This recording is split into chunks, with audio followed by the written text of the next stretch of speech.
Domingo 28 de julio del año 2024 y luego miércoles 28 de agosto del mismo año 2024.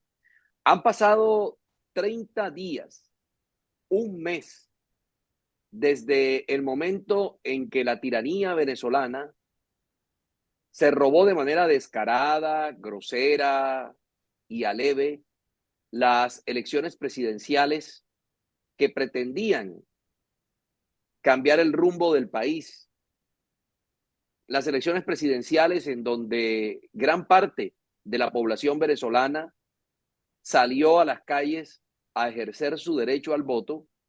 bajo el influjo de la esperanza del regreso de la democracia al país. El bravo pueblo venezolano se expresó en las urnas con la esperanza que la tiranía, que la dictadura dejara a un lado 25 años de atropello a la democracia, 25 años de autoritarismo, 25 años de represión, 25 años de cooptar todos los poderes en Venezuela y por fin regresar a la esperanza de un gobierno democrático que abriera la economía del país y que regresara a Venezuela a esa próspera senda de la que salió desde que esta plaga maldita comenzó a gobernar, se tomó el poder y se tomó las instituciones de ese país. Llegó vía democrática, pero se quedó vía dictatorial a través de una constitución nacional que en su momento fue aprobada por la clase política que hoy se desterró completamente o la desterró completamente el régimen. Cada vez, cada día, cada hora que del dictador Maduro continúa en el poder, es una afrenta a la democracia, no solamente de Venezuela, sino del mundo. Y es una manera de comunicarle al mundo que el régimen está dispuesto a jugárselas todas, a enfrentar lo que tenga que enfrentar, a desafiar a quien tenga que desafiar. Y ahí está. Y no ha pasado absolutamente nada. El Consejo Nacional Electoral de Venezuela, como un apéndice de la dictadura, actuó e hizo lo que tenía que hacer, robarse las elecciones. El Tribunal Supremo de Justicia, fiel a su espíritu chavista, hizo lo que tenía que hacer, fallar como todo tribunal parcializado en favor del dictador Maduro y decir que en Venezuela los verdaderos culpables de todo esto son María Corina Machado y Edmundo González Urrutia. El mundo democrático no deja de sorprenderse, pero tampoco deja de enviar comunicados de los expresidentes y presidentes de las naciones democráticas del mundo, exigir que en Venezuela retorne la democracia, que se respeten los principios solemnes de la democracia, que se publiquen las actas reales, de las cuales ya se conocen un 83%, que fueron reveladas por la propia oposición desde el día siguiente de las elecciones, pero nada ha cambiado. Se agotan las esperanzas de un pueblo de tener un viraje hacia la democracia, se agotan las esperanzas de los demócratas del mundo que consideraban que de pronto iba a haber un apoyo mucho más copioso hacia Venezuela, que trascendiera las fronteras de los comunicados llenos de buenas intenciones y de buenos propósitos. Se agotan las esperanzas del pueblo demócrata, no solamente de Venezuela, sino del mundo, al ver cómo poco a poco se resquebrajan aquellos supuestos puentes tendidos para buscar una mediación y una salida pacífica a la situación política tan compleja que vive ese país. Esos falsos puentes se llaman Andrés Manuel López Obrador, Luis Ignacio Lula da Silva y Gustavo Petro. Se agotan también las intenciones de Estados Unidos, que ha sido como el prefecto de disciplina de esta parte del continente y que se ha quedado, evidentemente, en algunos llamados desde la diplomacia frente al tema de Venezuela, pero no ha pasado de allí. Y lo cierto es que hoy la política de los Estados Unidos parece más concentrada en la elección presidencial del próximo mes de noviembre, 5 de noviembre, que en preocuparse por el futuro de Venezuela. Venezuela no está en la agenda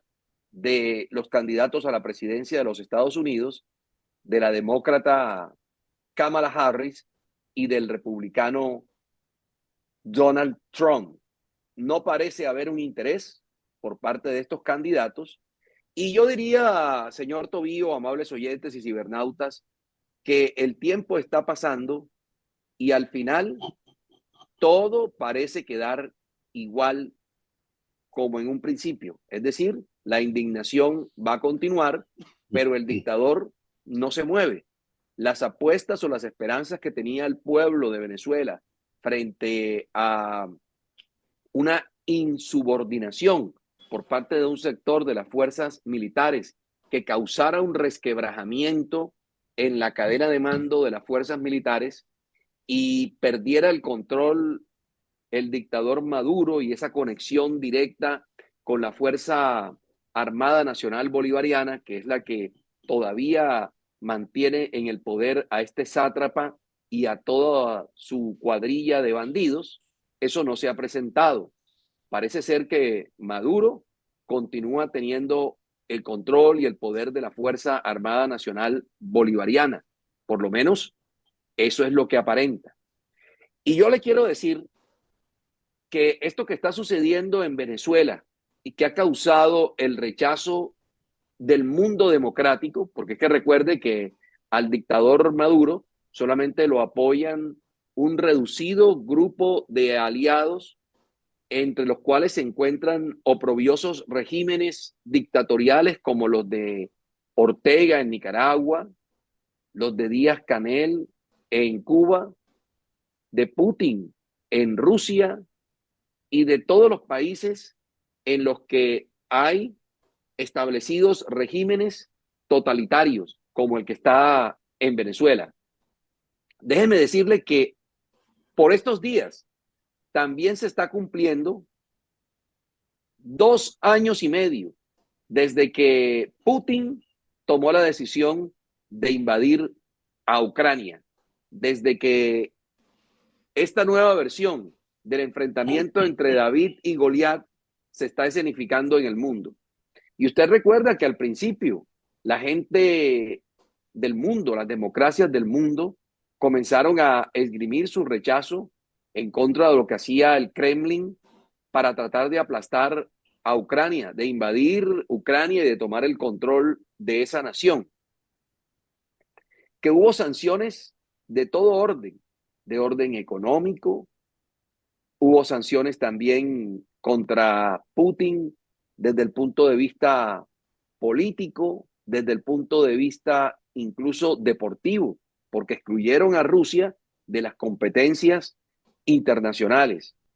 Y pregunto, ¿algo de esto ha servido para que cambie la situación de entre Rusia y Ucrania? La solidaridad del mundo y las manifestaciones de apoyo de los diferentes gobiernos del mundo al presidente ucraniano Volodymyr Zelensky han servido para algo. Rusia ha desistido de su idea de seguir en territorio ucraniano y tratar de tomarse el control de Ucrania. No ha pasado absolutamente nada. Y desde hace 2 años y medio, 2 años y medio, Rusia tomó la decisión de invadir a Ucrania. Y aquí ya ha pasado un mes en Venezuela. Y pregunto yo, ¿cuál ha sido el real avance de todo este proceso? La calle se va enfriando. La gente va perdiendo las esperanzas. La dictadura no parece mostrar ningún signo de debilidad frente a todas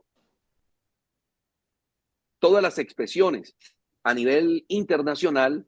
de rechazo frente a el descarado robo de las elecciones. Ahí están. Incluso Maduro provoca al mundo con la decisión de hacer una renovación, entre comillas, de su gabinete e incluir, mire usted, como ministro del Interior, de Política y de Paz, a otro esbirro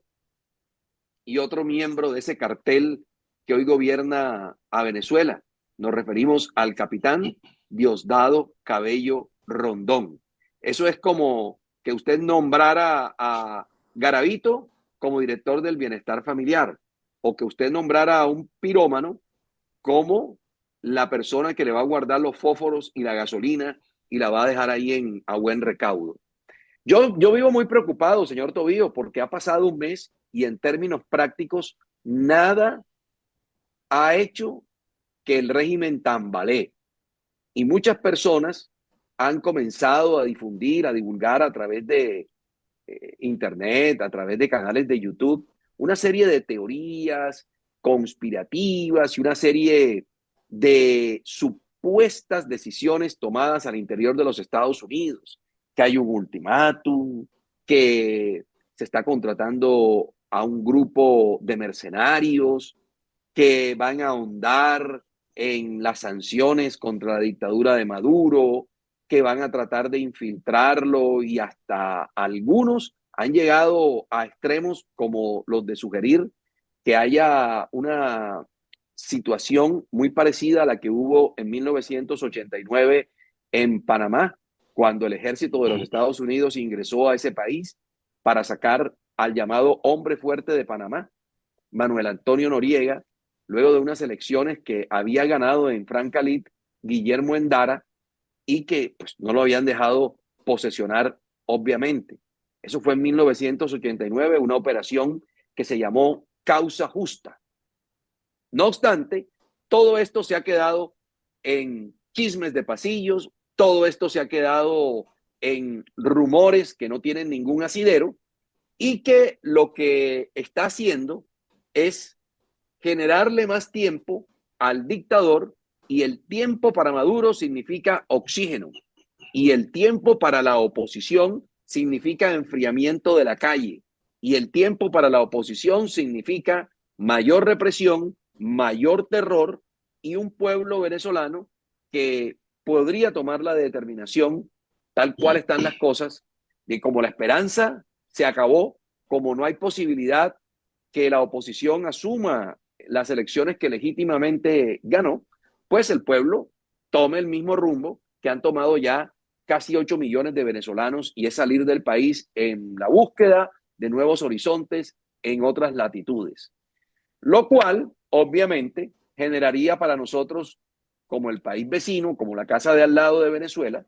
todas las consecuencias que ya hemos vivido, porque ese vals ya lo bailamos, porque ese trago amargo ya no los bebimos, y porque evidentemente nada, como dice una de las leyes de Murphy, nada está lo suficientemente mal como para que no se pueda empeorar. Así que, señor Tobío, yo no quisiera ser pesimista, yo quisiera tener alguna palabra de aliento para el bravo pueblo venezolano y para quienes albergamos la posibilidad o la esperanza de que la dictadura no sea la que haga flaquear a la democracia, sino que suceda lo contrario. Pero los hechos son tosudos y nos muestran que esa esperanza cada vez se va diluyendo más, y que por eso le puse el ejemplo claro de lo que ha pasado en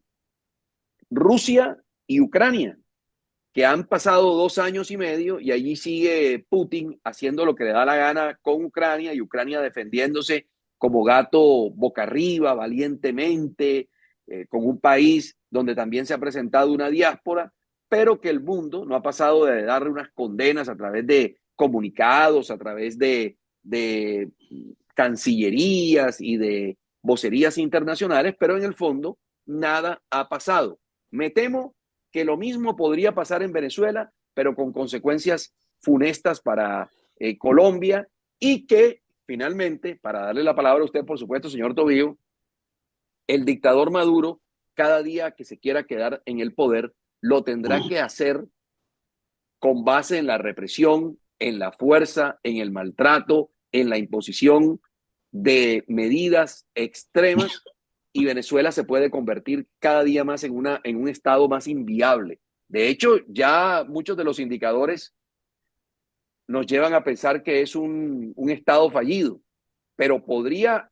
la situación empeorar con respecto a lo que está pasando hoy si el régimen se empeña en quedarse al poder, en el poder, tal cual lo está haciendo hasta el momento. Así que, señor Tobío, lamento decirle que mi visión, luego de un mes de las elecciones presidenciales en Venezuela, no es exactamente la más optimista.